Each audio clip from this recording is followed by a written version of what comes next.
শবে বরাত যেটাকে আমরা বলি, আল্লাহর নবীর ভাষায় এর নাম লাইলাতুন নিসফি মিন শাবান। ইন্না আনজালনাহু ফি লাইলাতিন মুবারাকাহ। অনেক মুফাসসিরিনে কেরাম বলেন এখানে লাইলাতুন নিসফি মিন শাবান, এটাই মাকসাদ।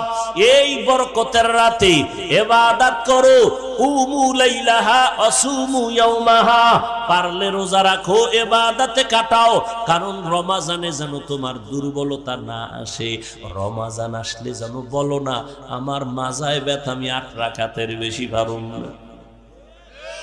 এখন থেকে মাজা টাইট করো, কারণ রমজান পাইছো আর কবে পাইবা খবর নাই।